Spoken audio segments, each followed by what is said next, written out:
Shalom అలైకిం, షాలోమ్ అలైకిం, షాలోమ్ అలైకిం. Topic for today is there is none like him. There is none like him. The text is from the book of Job, chapter 1, verse 9. యోబు గ్రంథం 1వ అధ్యాయము 9వ వచనం. భూమి మీద అతని వంటి వాడు ఎవడనూ లేడు. భూమి మీద అతని వంటి వాడు ఎవడనూ లేడు. దేవదేవుడు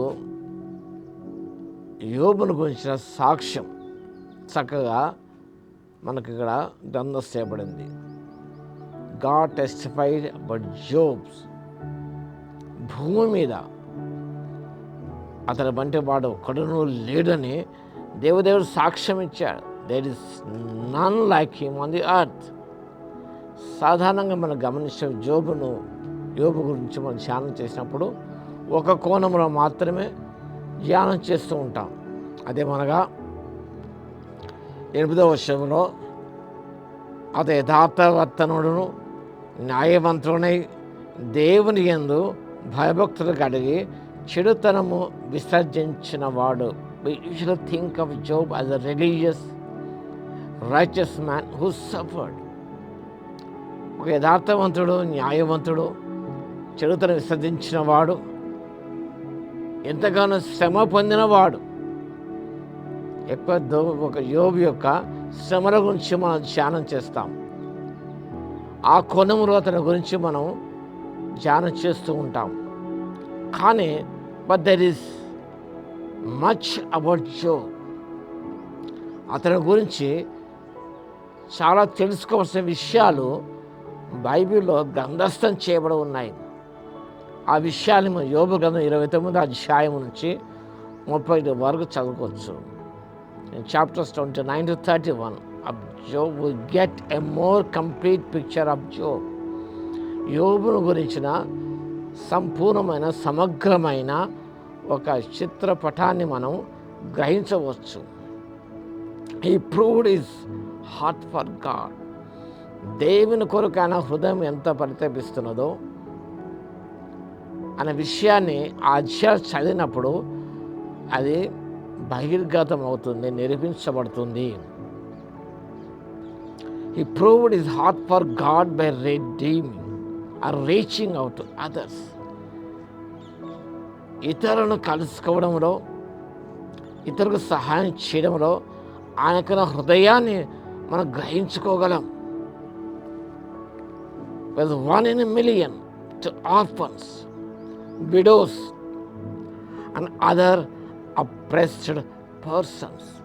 మనం గమనిస్తే యోబు గ్రంథము 29వ అధ్యాయంలో ఈ విషయాన్ని చూస్తాం. 29వ అధ్యాయము 12వ వచనం నుంచి మనం 17 వరకు గమనించినప్పుడు, ఏలయనగా మొరపెట్టిన దీనులను, తండ్రి లేని వారిని, సహాయం లేని వారిని నేను విడిపించదని, నశించుటకు సిద్ధమైన వారి దీవెన నా మీదకి వచ్చాను.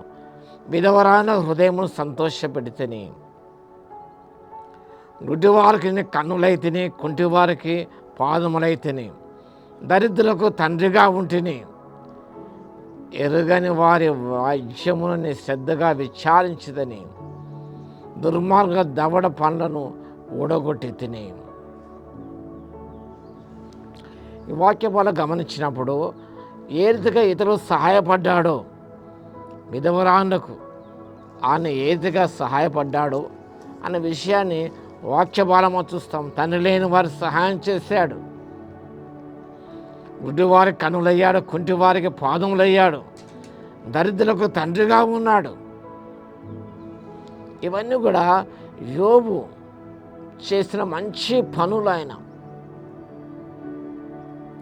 a heart that reaches out to others. ఇతరులను చేరుకోవాలి, ఇతరులకు సహాయం చేయాలి నా హృదయం ఆయనలో ఉన్నది. అంత మాత్రమే కాకుండా ఈ వాక్యం బాగా గమనించాము. ఎవరైతే నిస్సహాయ స్థితిలో ఉన్నవారో అలాంటి వారికి సహాయపడ్డాడు ఆయన. అదే యాకోబు రాసిన పత్రికలో కూడా మనం చూస్తాం. నిష్కలమైన భక్తి ఏమనగా అంటాడు. అందులో దేవుని భయభక్తులు జీవించుట, విధవరాండ్లకు, తండ్రి లేని వారికి, దిక్కులేని పిల్లలను పరామర్శించుట, ఆ నిజమైన భక్తి అనే విషయాన్ని ప్రస్తావించాడు. యాకోబు రాసిన పత్రిక అంతా గమనిస్తే ప్రాక్టికల్ ఎపిసికల్గా మనకు కనిపిస్తుంది.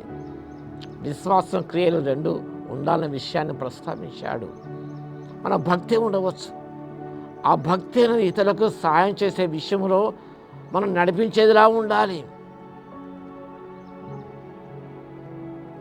నీలో భక్తి ఉండగా ఇతరులకు సహాయపడినట్లయితే ఏం ప్రయోజనం? నిస్సహాయ స్థితులను వారిని ఆదుకున్నట్లయితే ఏం ప్రయోజనం? అలాంటి వారికి మనం సహాయపడాలి. Real love will help those who have nothing to give in return. నిజమైన ప్రేమ గమనించినప్పుడు will help those have nothing to give. ఇతర వాళ్ళు ఇవ్వలేని స్థితిలో ఉన్నారు, అలాంటి వారికి సహాయం చేయటమే నిజమైన ప్రేమ. కాబట్టి యోబు ఆ రీతిగా చేశాడు. వారు యోబుకు ఇచ్చే స్థితిలో లేరు, సహాయపడే స్థితిలో లేరు. అలాంటి వారిని చేరుకున్నాడు, ఆపన్న హస్తాన్ని అందించినాడు. కాబట్టి దేవదేవుడు భూమి మీద అతని వంటి వాడు ఎవడునూ లేని సాక్ష్యాన్ని పొందాడు. అలాంటి సాక్ష్యాన్ని ప్రభు ద్వారా మనం అందరం పొందుకోవడానికి, నిస్సహాయస్తున్న వారికి మన హస్తం అందివ్వడానికి పరిశుద్ధాత్మ దేవుడు శక్తిని దయచును గాక. ఆమేన్. కృపా సత్య సంపూర్ణుడా, పరలోకమున మా తండ్రి, మీ స్తుతి స్తోత్ర చెల్లిస్తున్నాం. నిజమైన నిశ్చయ భక్తి గురించి ప్రభువా మీరు ప్రస్తావించిన విషయాలు జ్ఞాపకం చేసుకుంటే మీ స్తుతి స్తోత్ర చెల్లిస్తున్నాం. మీ ముందున్న ఆ భక్తి తండ్రి, నీ పట్ల ఉన్న ఆ భక్తినైనా ఇతరులకు సహాయం చేసే స్థితిలో నడిపించేదిలా ఉండాలని మాకు నేర్పించిన విధానం బట్టి స్తోత్రాలు. యోబు యథార్థవంతుడు, న్యాయవంతుడు తండ్రి, చెడుతను విసర్జించినవాడు. అతని భక్తి, అతని యథార్థత ప్రభువనైనా ఇతరులకు సాయం చేసే విషయంలోకి నడిపించింది. కాబట్టి మీకు స్తుతి స్తోత్రాలు చెల్లిస్తున్నాం. మేము కూడా మా చుట్టుపక్కల నిస్సాయిస్తున్న వారు ఉన్నారు. అలాంటి వారికి ప్రభువా మేము చేరుకోవడానికి, మా హస్తం అందివ్వడానికి, మరి ఆదుకోవడానికి ప్రభువా మీ ప్రేమను క్రియాపూర్వకంగా ప్రదర్శించడానికి ఆత్మశక్తి ఇవ్వగలందుకు మీకే స్తుతి స్తోత్రాలు చెల్లించుకుంటూ ఘనమైన మీ నామాన్ని కొనియాడుకుంటూ మా ప్రభువును రక్షకుడైన యేసుక్రీస్తు పేరిట ప్రార్థించి వేడుకొచ్చున్నాము తండ్రి. ఆమేన్. మన తండ్రి అయిన దేవుని యొక్క ప్రేమయు, మన ప్రభువును రక్షకుడైన యేసుక్రీస్తు యొక్క కృపయు, పరిశుద్ధాత్మని కన్యోని సహవాసం మనందరికీ సదాకాలము తోడై ఉండునుగాక. ఆమేన్.